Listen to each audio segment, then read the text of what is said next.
सादर प्रणाम। अक्टूबर महीने का राशिफल लेकर आपके समक्ष उपस्थित हूं। अक्टूबर महीने की स्थिति कैसी रहेगी, आपका जीवन अक्टूबर महीने में कैसा रहेगा, क्या आपके स्वास्थ्य में कुछ सुधार आएगा, क्या आपका स्वास्थ्य बिगड़ तो नहीं जाएगा, आपका निवेश करना इस महीने सही रहेगा कि नहीं सही रहेगा, आपकी वैवाहिक जीवन की स्थिति क्या रहेगी, आपके ज्ञान की स्थिति क्या रहेगी, आपके मान सम्मान सोशल स्टेटस की स्थिति क्या रहेगी, इस महीने में नौकरी की स्थिति क्या रहेगी, व्यापार में निवेश कहां कब और कैसे करना ठीक रहेगा, आपको इस महीने नौकरी मिलेगी कि नहीं मिलेगी, यदि आप अपना इंटरव्यू इस महीने प्लान कर रहे हैं तो वो कौन सी डेट्स हैं जिनको आपको इग्नोर करना चाहिए, ये सारी बातों को लेकर मैं आपके समक्ष उपस्थित हूं। बेहद सटीक, बहुत ही अच्छी गणना के साथ मैं आपके समक्ष मासिक राशिफल लेकर उपस्थित होता हूं। या जो राशिफल मैं आपको बताता हूं इसे आप अपनी लग्न राशि और चंद्र राशि इन दोनों पर फॉलो किया करिए। हमारे जीवन पर लग्न का 70% प्रभाव रहता है और चंद्रमा का 30% प्रभाव रहता है। यदि आपकी, जो मैं राशि की बात कर रहा हूं, यदि आपकी ये लग्न है या आपकी राशि है चंद्र राशि, तो आपको बहुत जरूरी है ये मेरी सारी बातें सुनना। या आप नाम आदि पर इस चीज को सुन रहे हैं तो उसकी मेरी कोई जिम्मेवारी नहीं रहेगी। हाँ, यदि आप अपनी लग्न या चंद्रमा की राशि पर फॉलो कर रहे हैं तो आपके लिए बेहद सटीक होगा। आप अनुभव करके देखिएगा, आपके साथ जरूर चीजें मैच होंगी। हाँ, आपकी व्यक्तिगत निजी कुंडली, जो आपकी जो पैदाइशी कुंडली है, उसका बहुत बड़ा अपना रोल रहेगा, लेकिन जो स्थितियां हैं, जो आकाश की स्थिति है अक्टूबर महीने में, उस बात को मैं आपके समक्ष लेकर उपस्थित हूं। दो बहुत विनम्र निवेदन आपसे मेरे रहेंगे। यदि अभी तक सब्सक्राइब नहीं किया है चैनल को तो जरूर सब्सक्राइब करके रखिएगा, एक लाइक तो जरूर प्रेस कर दिया करिए और शेयर जरूर करें। ये मेरा आपसे बहुत विनम्र निवेदन है कि इतना तो जरूर मेरे लिए कर दिया करिए। यदि आप हमसे पूरी कुंडली का विश्लेषण करवाना चाहते हैं तो उसके लिए भी आपके स्क्रीन पर नंबर चल रहे हैं, वो फॉलो करिएगा। आइए बात हम आपसे करेंगे मकर राशि वालों के लिए बात, कैप्रिकॉर्न मून साइन या मकर लग्न की बात, मकर राशि की बात। मकर लग्न या मकर राशि पर अक्टूबर महीने में ग्रहों की स्थितियां क्या होंगी, ग्रहों के कैसे प्रभाव होंगे, आपका जीवन कैसे प्रभावित होगा, इन सारी बातों को हम इस वीडियो में समझेंगे। अक्टूबर महीने का जो कुंडली है, अक्टूबर महीने के जो प्लैनेट्स हैं वो आपको आपके स्क्रीन पर दिखेंगे भी, मैं समझाऊंगा भी और आप उसको समझिएगा भी, तो आपको बहुत अच्छे से सारी बातें समझ में आ जाएंगी। देखिए, आपके स्क्रीन पर एक कुंडली बनेगी जो 10 नंबर से शुरू हो रही है, मतलब मकर राशि। जहाँ पे 10 नंबर लिखा हुआ है, यहाँ पे शनि बैठे हुए हैं और इस समय शनि वक्री होके चल रहे हैं। इस समय शनि वक्री होके चल रहे हैं। शनि का वक्री होना बहुत अच्छी बात नहीं है। अगर आप महसूस करेंगे तो पिछले 1.5-2 महीनों में आपके काम, आपके स्वास्थ्य, इन पर बुरा प्रभाव पड़ा होगा। कहीं ना कहीं रिश्ते, कहीं ना कहीं मन, कहीं ना कहीं स्वास्थ्य आपका खराब हुआ होगा, या शरीर में शिथिलता आई होगी, या शरीर में बीमारी आई होगी, वायरल हुआ होगा, या परेशानियां कहीं ना कहीं तो आप प्रभावित हुए होंगे, चाहे काम को लेकर, चाहे आप जो है अपने स्वास्थ्य को लेकर, चाहे वो अपने रिश्तों को लेकर। ये शनि का वक्री होना बहुत फायदेमंद नहीं है आपके लिए। लेकिन अक्टूबर के महीने में 24 अक्टूबर को ये शनि मार्गी हो रहे हैं, डायरेक्ट पोजीशन पे हो रहे हैं। तो एक बात तो तय है कि आपके स्वास्थ्य को लेकर, आपके रिश्तों को लेकर, आपके मन को लेकर, आपके मस्तिष्क को लेकर कहीं ना कहीं अच्छे प्रभाव देखने को मिलेंगे। तो एक ऐसा वक्त 24 अक्टूबर के बाद आपके साथ आने वाला है जो आपके लिए सकारात्मक दृष्टिकोण से रहेगा और सकारात्मक निश्चित तौर पर आपको पॉजिटिविटी लेकर आएगा। जिनको बहुत बीमारियां कोई परेशान कर रही थी, या जो बहुत ज़्यादा डिप्रेस्ड हो गए थे, या जो कहीं ना कहीं इच्छा शक्ति जिनकी ख़त्म हो रही होगी, उन सब के लिए एक नया संचार 24 अक्टूबर के बाद बढ़ेगा। यद्यपि 24 अक्टूबर तक अभी शनि वक्री रहेंगे तो आपको थोड़ा अप्स डाउन देखने को मिलेगा, लेकिन आफ्टर दैट चीज़ें बढ़िया होंगी। एक बात तो ये समझिएगा। दूसरी बात, आप नजर डालिए जहां पे 7 नंबर लिखा हुआ है, यहां पर केतु बैठे हुए हैं। ये कुंडली का कर्म स्थान है, करियर का स्थान है, और यहाँ का मालिक शुक्र है जो अपने से द्वादश, अपने से 12वें बैठा हुआ है जहाँ पे 6 नंबर लिखा हुआ है। अगर आप जहाँ पे तुला राशि, जहाँ पे 7 नंबर लिखा है, यहाँ से आप 6 तक गिनेंगे सीधा, अगर आप गिनेंगे तो देखिए जहाँ पे 7 नंबर लिखा है वो 1 हो गया, जहाँ पे 8 लिखा है 2 हो गया, जहाँ पे 9 लिखा है 3 हो गया, जहाँ पे 10 लिखा है 4 हो गया। ऐसे 4 5 6 7 8 9 10 11 12 करते आएंगे तो 12वां स्थान जहाँ पे 6 नंबर लिखा हुआ है यहाँ पे पड़ेगा। और यहाँ पर अपने स्थान से 12वें होना, कोई भी ग्रह यदि अपने स्थान से द्वादश होता है, 12वें होता है, तो वो उस स्थान की हानि करता ही करता है जहां का वह मालिक रहता है। ये आपकी कुंडली में भी लागू होता है। यदि आपका लग्नेश 12वें बैठा हुआ है, अच्छा नहीं है, आपका पंचमेश 12वें है, अच्छा नहीं है। तो कहने का मतलब है कि ये जो स्थिति है दशमेश अपने से 12वें, बहुत सारे लोग कहेंगे त्रिकोण में जाके बैठ गया है, कोई मतलब नहीं है। हम जो बात बता रहे हैं उसको आप समझिएगा कि दशमेश अपने से 12वें ऊपर से नीच राशि के बैठे हुए हैं, जहाँ पे 6 नंबर लिखा हुआ है यहाँ पे डिबलेटेड साइन में बैठे हुए हैं, नीच राशि में बैठे हुए हैं। तो ये पूरा महीना कम से कम 19 अक्टूबर तक तो काम धंधे को लेकर थोड़ा सा मध्यम रहेगा, कुछ रुकावटों के बाद पूरा होगा, बहुत मेहनत के बाद सफलता मिलेगी, बहुत अधिक मेहनत करेंगे तो जाके आपको लाभ मिलेगा। इस बात को आप बहुत ध्यान रखिएगा। बहुत मेहनत के बाद, बहुत प्रयास के बाद और कुछ प्रयास खराब होने के बाद आपको सफलता मिलेगी। लेकिन यकीन मानिए 19 अक्टूबर के बाद की जो स्थिति है आपके करियर को लेकर बेहतर है। ये और बेहतर हो सकती थी यदि जहाँ पे 7 नंबर लिखा है यहाँ पर केतु ना होते।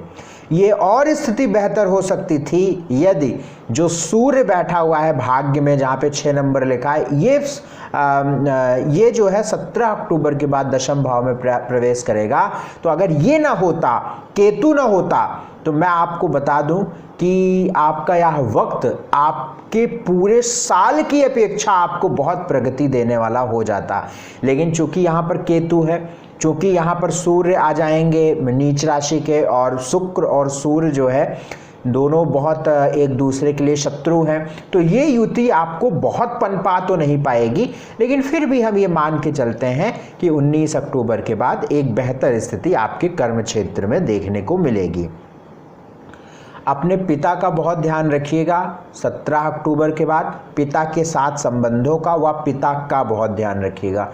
पिता के व्यक्तिगत जीवन का व पिता से बहुत ध्यान रखिएगा। अपने मान सम्मान प्रतिष्ठा का बहुत ध्यान रखिएगा।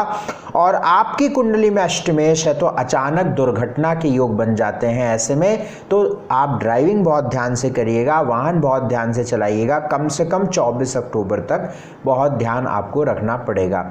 पुरानी बीमारी आपको बहुत परेशान कर सकती है, या पुरानी चीज़ें जो आपके शरीर से हमेशा लगी रहती हैं, जैसे डायबिटीज़ हो गया, या किसी को शाटिका है, किसी को स्किन की प्रॉब्लम है, किसी को कुछ है, किसी को पेट की समस्या है। तो जिनको ऐसी समस्याएं हैं जिनका इलाज बहुत पॉसिबल नहीं है, बहुत मतलब लॉन्ग टर्म तक पॉसिबल नहीं है, मतलब एक बार करा लिया तो बहुत लंबे समय तक के लिए नहीं हो सकता, जिनको ऐसी समस्या है उनको थोड़ी सी परेशानी 17 अक्टूबर के बाद देखने को मिलेगी। आपके प्रेम, आपके मित्रों के साथ संबंध, आपका पेट, आपकी एजुकेशन, आपका व्यवहार, ये सारी चीज़ें खराब हो रही हैं। अगर आप इस पर ध्यान नहीं देंगे तो निश्चित तौर पर आपका जीवन बहुत चैलेंजिंग पहुंचने वाला है।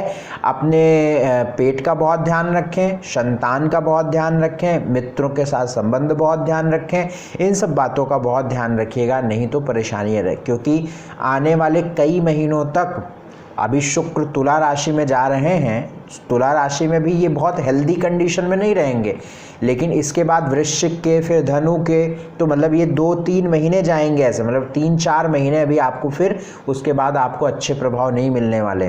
तो इसलिए आप बहुत अपने व्यवहार को बहुत सरल रखिए, बहुत ही आप विनम्र रहिए, और ईगो अहंकार से बहुत बचिए, अदरवाइज आप डूब जाएंगे, ये तय मान के चलिएगा। क्योंकि मकर लगन की शनि से ऑपरेट होने वाली लग्न, शनि से ऑपरेट होने वाली राशि में व्यक्ति को बहुत विनम्र, बहुत सहज रहना पड़ता है, नहीं तो आपको दुश्मन ढूंढने की आवश्यकता नहीं होती है। आपके अंदर ही स्वयं एक दुश्मन बैठा होता है जो आप स्वयं का पतन कर लेते हैं। इस बात का बहुत ध्यान रखिएगा। काम धंधे को लेकर, सुख को लेकर आने वाला ये जो महीना है अक्टूबर का, ये बहुत खास तो नहीं रहने वाला है, लेकिन उसके बाद एक इस महीने में एक चीज़ों की शुरुआत अवश्य होगी फ्यूचर के लिए कि आप जीवन में थोड़ा सा बेहतर कर पाएंगे, क्योंकि शनि का जो प्रभाव आपको 24 अक्टूबर से 17 जनवरी तक देखने को मिलेगा, वो कहीं ना कहीं तो आपके जीवन को बेहतर करने वाला होगा, ये तो सत्य है। 2, 3, 9, 10, 16, 17, 20, 21, 2, 3, 9, 10, 16, 17, 20, 21 ये अक्टूबर की ये तारीखें आपके लिए परेशानियों से भरी रहेंगी। इसलिए परेशानियां क्रिएट होने वाले काम आप इस दिन पर ना करिए, इन तारीखों पर ना करिए, नहीं तो आप बहुत उलझ जाएंगे। स्वास्थ्य की बात करें, 24 अक्टूबर के बाद स्वास्थ्य की स्थिति आपकी बेहतर होगी। स्वास्थ्य के बारे में मैंने डिटेल में पहले ही बता दिया। धन की बात करूं, धन को लेकर 11वें घर का मालिक मंगल है, सेकंड लॉर्ड शनि है, 24 अक्टूबर से मार्गी होगा, मंगल की दृष्टि पड़ रही है, मंगल पूरे महीने धन की स्थिति ठीक रहेगी, धन आपको आएगा, धन आता रहेगा, धन को लेकर इतनी समस्या नहीं दिख रही है। एजुकेशन को लेकर बात करें तो पूरा महीना एजुकेशन से दिक्कत वाला रहेगा, इसलिए बहुत आवश्यक ना हो तो इस महीने आप धैर्य रखिए। अगर आवश्यक है, अगर आपको एजुकेशन में कोई एडमिशन, कुछ और नया प्लान कर रहे हैं आप, तो आपके काम बनेंगे 19 अक्टूबर के बाद। तो 19 अक्टूबर तक तो धैर्य रखिएगा, नहीं बनेगा, 19 अक्टूबर तक काम आपके नहीं बनेंगे और आपका मन भी पढ़ाई से उचाट होगा, कंसंट्रेशन नहीं होगा, आप महसूस कर रहे होंगे। अगर आपकी सही में मकर लगन है, सही में मकर राशि है, तो आप पक्की बात है महसूस कर रहे होंगे। नौकरी को लेकर 19 अक्टूबर के बाद कुछ बेहतर समय होगा। वैसे नौकरी को लेकर बहुत सकारात्मक समय नहीं दिख रहा है, कुछ बेहतर होगा। बिजनेस को लेकर भी 19 अक्टूबर के बाद बेहतर होगा। मैरिटल लाइफ में परेशानियां रहेंगी, हाँ विवाह के योग चल रहे हैं, रिश्ते आपको मिल सकते हैं, रिश्ते मिलने के दौर आपके साथ चल रहे हैं, तो आप उस प्रोसेस में रहिए। यदि आपकी व्यक्तिगत निजी कुंडली में दम है तो आपका विवाह जरूर फिक्स हो जाएगा, यदि आप चाहते हैं विवाह करना तो। डिटेल जानकारी के लिए अपने एस्ट्रोलॉजर से आप बात करिएगा। मुझसे अपनी पूरी कुंडली का विश्लेषण चाहते हैं तो आपकी स्क्रीन पर नंबर है, इन नंबरों पर व्हाट्सएप मैसेज करके अपॉइंटमेंट बुक कराइएगा। लव लाइफ गड़बड़ रहेगी पूरे महीने, बहुत आपको अपने रिश्ते संजो कर रखने होंगे। भाग्य का प्रतिशत आपके साथ लगभग 78% रहेगा। भाग्य का बल है क्योंकि बुध भाग्य में बैठे हुए हैं। 3 अक्टूबर के बाद से आपको भाग्य का बल काफ़ी अच्छा मिलेगा। सोशल लाइफ आपकी प्रभावित रहेगी, इसलिए हम बहुत अच्छा नहीं कह सकते। जो सोशल वर्क में जुड़े हुए हैं उनके लिए उपाय के तौर पर अगर हम बात करें आपसे, तो पहला उपाय बड़े बुजुर्गों को प्रणाम कहना है आपको और आशीर्वाद लेना है। आपके घर के बड़े बुजुर्ग हो सकते हैं, मोहल्ले कॉलोनी के हो सकते हैं, ऑफिस के हो सकते हैं, अन्य जो भी आपके पहचान के हों, जो बड़े बुजुर्ग हों, उनका आशीर्वाद लीजिए, प्रणाम कह के लीजिएगा, करिएगा। अपने घर की कुल देवी अगर यदि आपकी हैं कोई, तो उनके चरणों में आप एक फूल रखिएगा, आशीर्वाद लीजिएगा। यदि आप की कुल देवी नहीं है या आपको पता नहीं है या आप किसी अन्य धर्म से हैं, क्योंकि मेरा प्रोग्राम बहुत सारे धर्म के लोग देखते हैं, तो यदि आप अन्य धर्म से हैं तो आपके जो इष्ट हैं, जिन भी प्रभु को, जिन भी ईश्वर को आप मानते हैं, उनके चरणों में एक फूल रखकर प्रार्थना एक समय पर नियमबद्ध तरीके से करिएगा। और तीसरा उपाय, घर के आसपास जो डॉग्स हैं उनको फीड कराइए, उनको खाना ज़रूर दीजिएगा। और कोई भी बड़ा काम यदि आप कर रहे हैं तो अपने बुजुर्गों की सलाह अवश्य लीजिएगा, अपने बुजुर्गों की सलाह से ही आपको काम करना है। यदि आप अपनी पूरी कुंडली मुझसे दिखवाना चाहते हैं, विस्तृत रूप से अपने जीवन के बारे में जानना चाहते हैं, तो आपकी स्क्रीन पर नंबर है, तुरंत इन नंबरों पर संपर्क करिएगा, अपॉइंटमेंट लेकर आप मुझसे बात करिएगा। बहुत शुक्रिया, बहुत धन्यवाद, सादर नमस्कार, सादर प्रणाम।